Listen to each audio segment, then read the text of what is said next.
Good evening, and welcome to Answers for Life. And glad that you're tuned in. Now, if you just flipped the channel and by accident you got us, it wasn't an accident. It was predestined.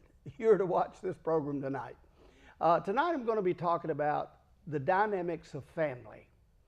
You know, I grew up in a large family. I had 6 sisters and 3 brothers. 10 of us. My dad was a preacher. I don't know whether that had anything to do with it or not. But I grew up in a very close-knit family.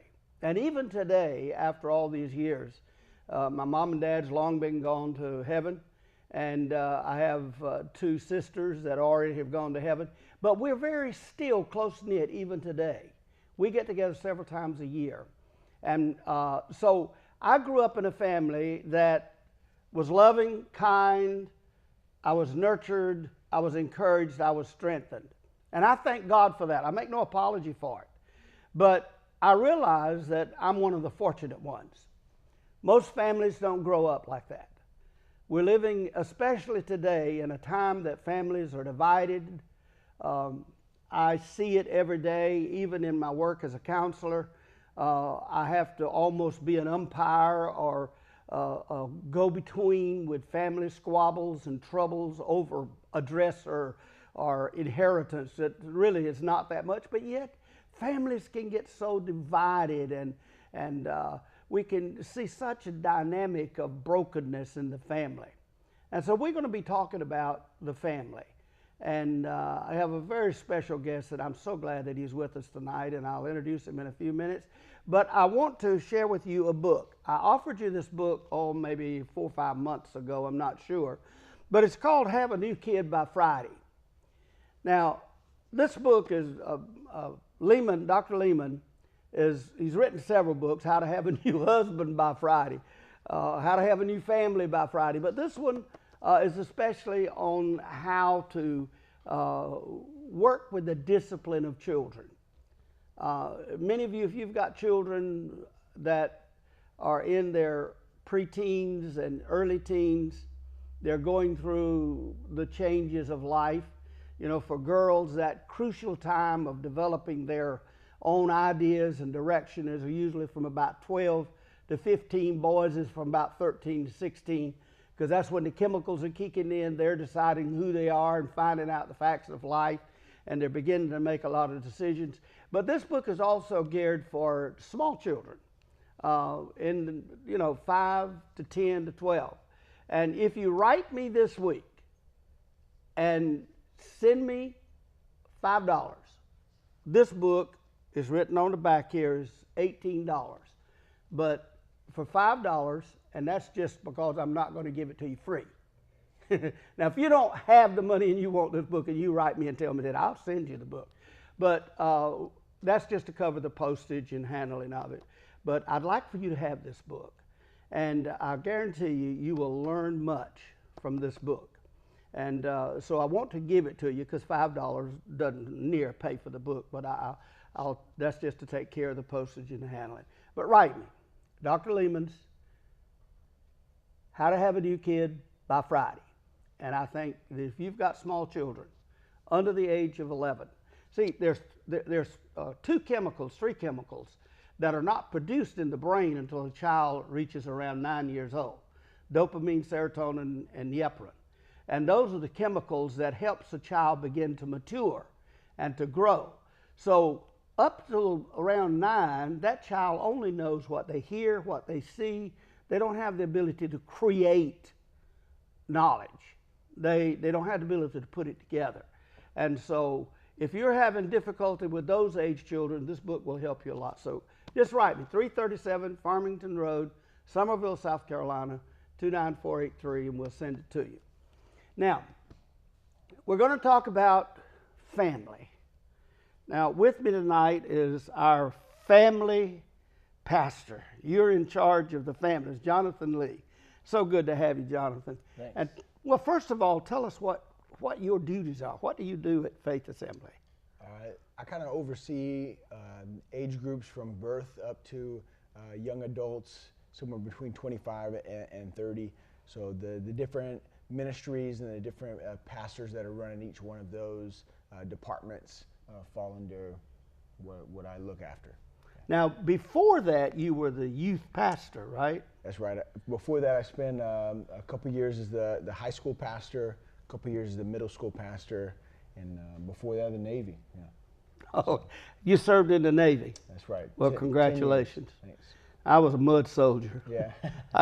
You wouldn't know about this. I got drafted after wow. I graduated from high school. I was already in the National Guard, and I thought that would get me out of having to go to the Army, but it didn't matter. I still got that letter saying, "We want you."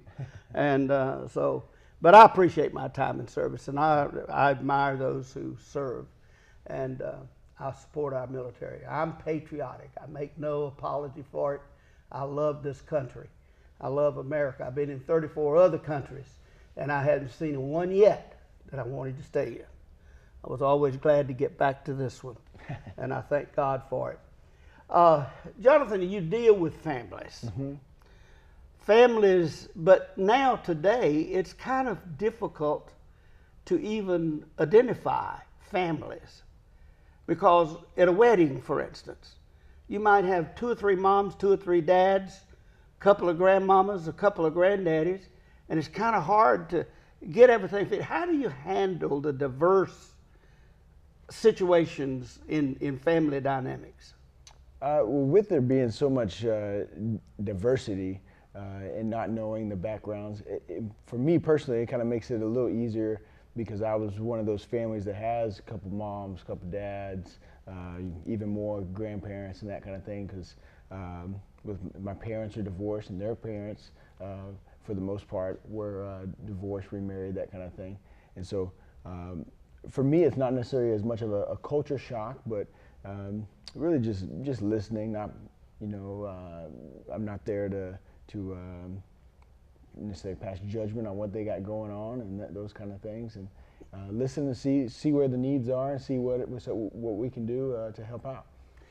I know I never really served as a youth pastor, but through the years I've had youth pastors in churches that I've pastored. And here was one of the problems, and I'm going to throw this on you. You're not prepared for the answer, but one of the problems I encountered, and I'm sure that it's amplified much in the last few years because of the dynamic change in marriages and families, but a kid would come in, let's say a 13 or 14-year-old child, or even a 10 or 11, and they would come in and say, "I really want to be a part of the youth group, but my parents won't let me. They won't, and they won't let me go to the youth outing, or they won't let me go to this." How do you deal with the issue when you got a conflict between what you're trying to do in a youth group and parents that don't see it, but yet they are giving the rules and regulations concerning that child, and you know they're wrong? How do you handle that? You got to handle it with a lot of grace, because we don't want anything that we do from the church side of things to ever bring dishonor to the parents, and so really you got to determine, what is it that they're doing? Are they just not wanting to participate in youth activities? Because technically youth activities aren't necessarily governed by Scripture. Thou shalt go to Wednesday night youth meeting. Not necessarily part of that. So there may be a difference in, are they wanting them to, carry out sinful behavior? Are they wanting, not wanting them to read Scripture, not wanting them to pray, things like that. So there is kind of a difference in there, but we always need to support the role of the parent, because the parent is the primary disciple maker of that child. It's their responsibility. They'll be the ones held accountable for those things, and so we always want to support them. And really, when it comes down to it, try to come and, hey, how can I get connected with the parent? How can I help disciple the parent? Because really, if what they're getting at home is negative or bad, then an hour and a half a week with the youth group is going to be really hard to overcome all that other negative influence. Amen. Let me just throw in something, and this is not Jonathan now, this is me, and so If you don't like this answer, don't blame the youth pastor at your church. This is what I'm telling you. But I used to tell parents, not in the presence of their child now, because I would never conflict between what a parent was doing and a child was doing. But privately, I would say to the parent, why would you use a church activity to punish your child? That you wouldn't let them go. In other words, you're going to punish them for something they did by not letting them participate in a church outing or in a youth group or something like that. If you want to punish them for something they did, use something that has no relevance to their spiritual growth. And so I just thought I'd throw that in a little bit extra, you know. That's good. That's not a proper way to punish your child, to keep him from doing something good. I mean, what are you trying to do? You're trying to straighten his life out. Well, hopefully if he goes to that youth group, he's going to learn something or find out something that's going to be a strength for his life. So don't use that as punishment for something your child did. And that's just a nugget I wanted to throw in. But I want to read to you a scripture. It's found in Proverbs 9th chapter. Wisdom hath builded her house and hath hewn out her 7 pillars. He said, in all of your getting, get wisdom.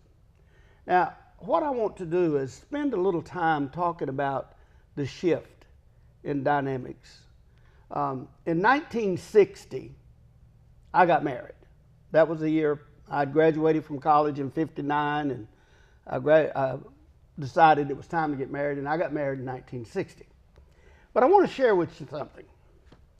In 1960, according to the Pew Research Council, the age of marriage, the average age for girls was 20, and the average age for boys was 27. That was in 1960. In 2013, the average age of girls is 23, and the average age of men is 29. That has not changed that much. Now, the average age of getting married for the last 57 years hasn't changed much. But let me share with you how the dynamics of family life has changed during that time. According to Pew Research Council, Americans now, young people, and you would fall in this category, are putting off overall, percentage-wise, the major milestones of their getting married. For instance, in 2013, 26% of age 18 to 32, and then in 1960, in 2013, 65% are putting off getting married. Now, how old were you when you got married? I was actually 18 when I got married. 18? Well, you broke the record. You helped move that percentage there. Now, also to have children. Now, in 1960, ages 15 to 24 counted for 40% of the births in the United States. In 2013, ages 15 to 24 counted for just 22%. Now, one more thing, and then we're going to talk about it. In 1960, 33% of young people left home for employment and their future. In 2013, 72% left their home area for their employment. What do you think is one of the influences, the dynamics that maybe that, because when you look in 1960, only 33% of young people left their home, their area, to pursue their careers. But in 2013, 72% left their home and their areas. What kind of impact, influence do you think that has had on the shift of society? Well, I mean, I think going back to even what you said at the beginning with your family being a close-knit family, if the majority of students are graduating from high school and college and moving away, then that minimizes the, those get-togethers a few times a year and things like that. And so, so that close-knitness, that relational influence of the parents that they can still have on their kids, you know, even when they're out of the house, it becomes less and less because they're not around.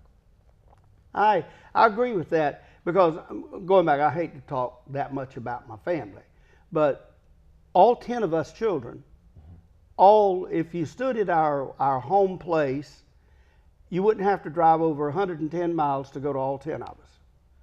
And I'm the only one that ever ventured out of the state. I went to Florida for a few years, but I came back because I didn't. And then, of course, the time that my brothers, all 4 of us, was in the military, and the time that we served in the military. But other than that, we stayed right in the same area. And I think those dynamics are real, because there was always that kind of, well, you know, my family is watching me. They know what I'm doing. I mean, they read the newspapers, you know, they see this. But now my point is this, and this is the point I'm trying to make. The close knit of families, the thread of family relations, I think has been missing in the last 20, 25 years. That families, and well, let's show this. This is, the Pew Institute said the 5 major dynamics in the family today, 2015. One of them was Americans are putting off milestones. In other words, they're putting off, for instance, in 1960, the average birth rate for a couple was 3.7 children. Now, I don't know how that 0.7 child got here, but 3.7, we know that's the average. You know what it is today? 1.9. So the average number of children for couples. Now, here's something later on, I'll mention this, but the sustaining rate of deaths and births in the United States is 2.7. Now, we're having 1.9 birth. Then what does that say? The family is declining. If it were not for the immigrants that are not registered, people who are here that we don't have a record of everything, the birth rate in the United States is causing a depopulation. We know that we're increasing in population, but it's because of immigrants and people who are coming in that we don't keep the vital records of them.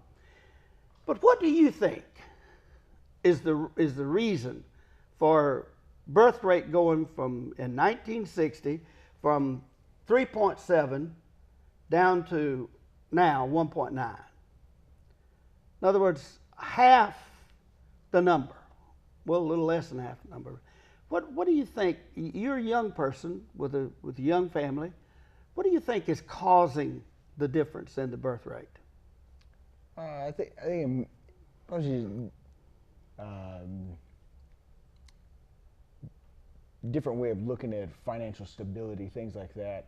I think is a major cause of why families would choose to stop having kids. That's why they choose to marry later. I think that's even why they choose to move further away. Is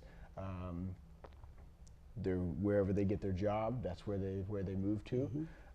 They're waiting until I knew a family that was waiting until they were able to purchase a house before they were going to get married, and then they wait till different financial milestones before they hit the kind of lifestyle milestones. So I think it's factors like that. You know, I have looked very closely at this dynamic, especially because now I come from a family of 10 children. My wife came from a family of 7 children. We only have 1. So I don't even reach what today's growth is, because we only have 1. It wasn't by choice. We wanted more, but God didn't see fit to give us more. But I think one of the reasons today is, one of them is education.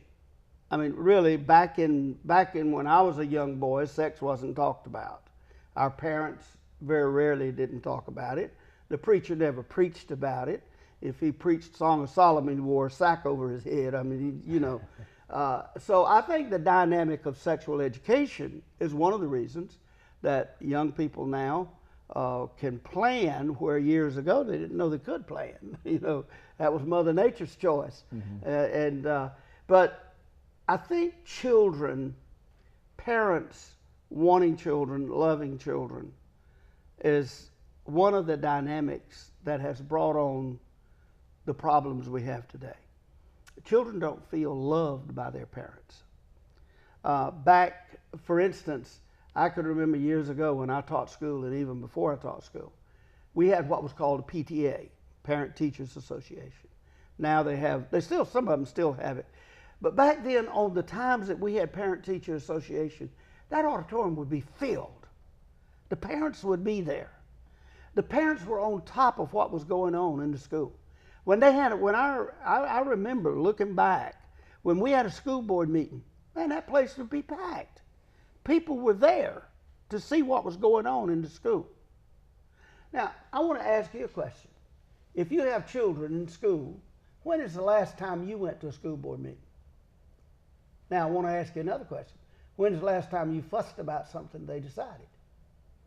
If you heard the school board made a decision they couldn't pray at a football game, did you go to the meeting when they made the vote and cast the vote not to have that prayer? Now, if you didn't go to that meeting and you know there was a meeting, then you have no right to criticize what they did. Now, if you go to that meeting and you voice it, then you have a right to be critical of those decisions. I just thought I'd throw that in, because just like in the youth group here at the church and in families, if your families don't cooperate, and if the families are not a dynamic unit, what effect is it? I guess if the families aren't if the families don't get involved in what you're trying to do, what is the effect?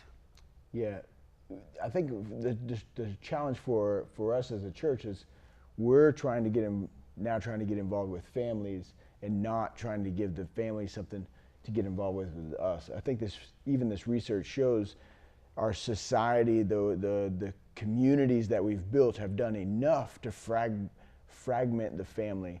And so for us, instead of trying to give families more to do outside of the home and that kind of thing, we're trying to even do the opposite. How can we help overcome some of these things? We're having less things to do and more ways to empower the parents to kind of do their things. That's kind of a current shift going on, just the way that the church overall as a whole is beginning to recognize some of these stats that we're seeing and kind of combat those and come up with ways to help the family instead of hurt the family. Contrast the response of a child, a young person. You're dealing with that young person. You're dealing with that child. They got some problems, and you're dealing with it.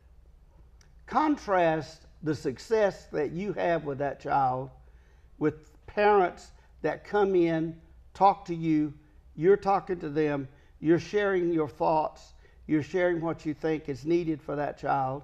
Contrast that with the parent who won't come, who doesn't care, who doesn't talk to you about it, but just is sort of a bystander.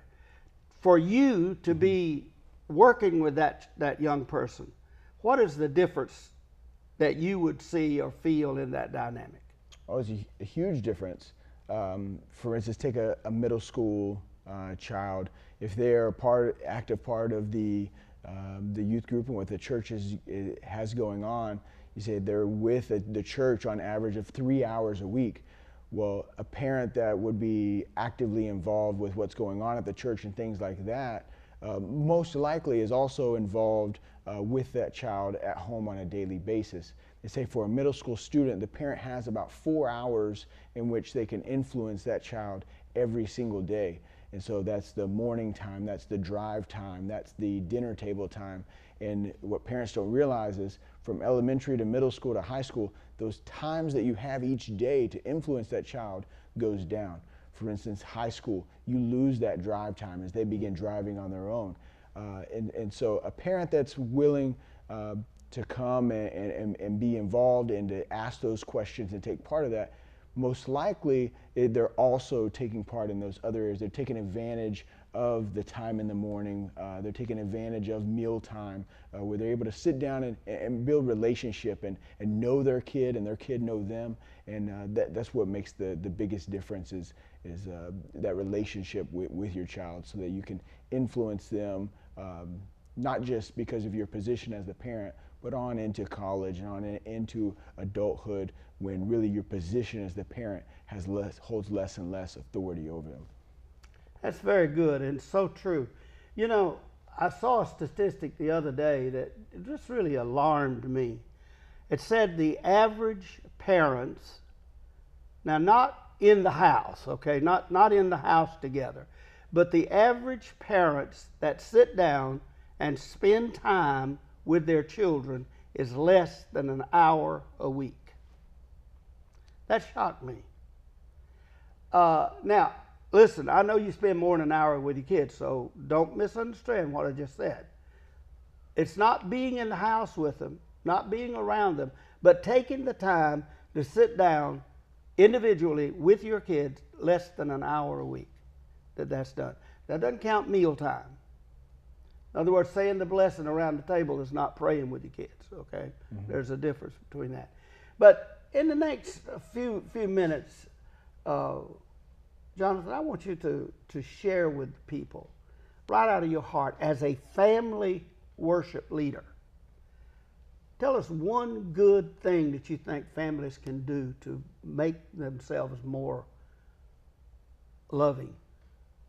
I think it all goes back to time, intentional time. It's not about the amount of time, but it's about the quality of that time, and a portion of that time for a Christian household. If they're going to build and continue to have Christian values and things of that nature, there's got to be prayer involved, whether that's praying with your kids, which definitely needs to be part of that, but also when your kids are at school, when your kids are at work or they're in sports, praying for your kids.